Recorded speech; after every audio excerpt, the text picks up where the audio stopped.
Hello, Sand Shark fans. We're here with the Georgia Southern Individual Collegiate champion, Dawson Peters. First off, congratulations. It's exciting to see that in a lot of tough competition. So where did you see that you saw advantages, disadvantages at this course, and then also shooting subpar on the first day on both rounds? You know, going into it, we knew the weather was going to be bad. It was going to be rainy the whole day, windy and cold. So going into it, you kind of had to put yourself in the right mindset of just it's going to be a tough day. Take pars when you can. Bogeys aren't going to kill you. And then birdies are just gravy. So it was just a tough day, and you had to fight through it. So talk about weather. How much does that play a factor? May it be windy? Were there some instances maybe you should have grabbed your 5-iron instead of that 6-iron? Or talk about those types of decisions. Yeah, you just had to be locked in all day. Just trying to focus as much as you can because wind was blowing all over the place, gusting all the time. Just being cognizant of where the wind was at all times, and then just knowing that everyone's playing in it too.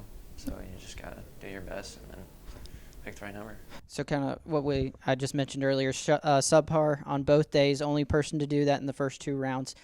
Was there a certain point in your round that you're like, wow, I'm feeling it today, even though despite the tough conditions? Yeah, it was my first round, 3rd hole of the day. I made my first birdie after bogeying my 2nd hole of the day. Kind of upset me, and then I got a birdie right after that, and I rattled 4 off in a row. At that point, I was like, wow, okay, there's birdies out here. Just got to be patient. Don't try and push anything too hard, and it should work out. So let's talk about the course layout. First time playing there. What kind of played to your advantage, disadvantages? With the course, it was tough setup, tough conditions, but I think the most beneficial thing was putting. If you could putt good, you were going to shoot a good score, and I think my putting came in really clutch this week. I had 14 birdies, which was the most in the field, and that all just comes down to putting and making putts. So talk about the mental aspect. You're tied for first place at the end of the day. Then you got a 12-hour period in between. How did you stay mentally focused? Was it just going back, making sure you get to bed early and then getting up early? It was funny because I came back, or we were in the van, and I'm just thinking of like what I did the day before, try and keep my routine the same.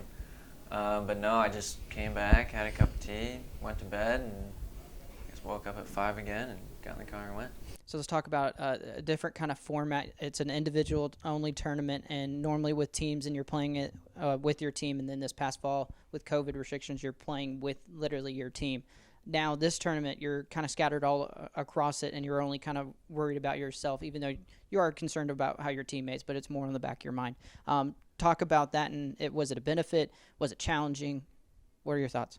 Yeah, in the fall it was definitely different, playing as a team together in a field against other people. It didn't really feel like a tournament just because you weren't playing against your competition directly. So that was a little different. We had to adjust to that, and it took some time, but we figured it out.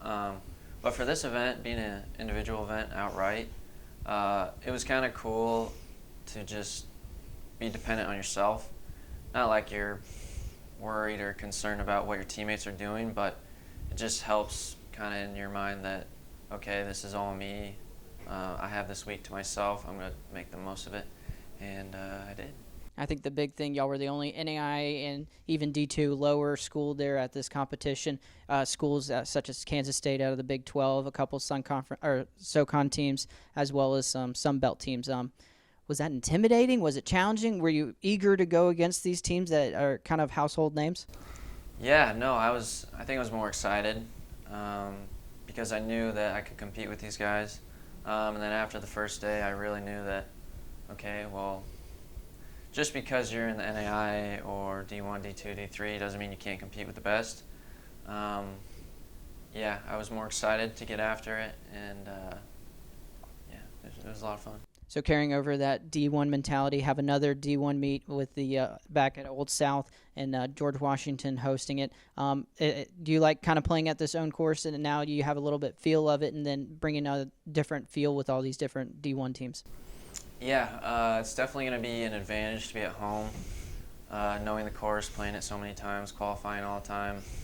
Having it be a D1 event too, really cool opportunity again for me and my teammates to possibly do something really good at home. Sweep the D1 guys, hopefully. That'd be nice. But yeah, it's supposed to be a good field, home course advantage, so hopefully we can Awesome. take Well, advantage. we're proud and very happy that you came out on top. Hopefully, there's multiple wins for Dawson Peters coming up in the future. But come out to Oldfield, catch the men's golf team here at Oldfield, excuse me, and catch them on Monday and Tuesday. Again, congratulations and best of luck. Thank you.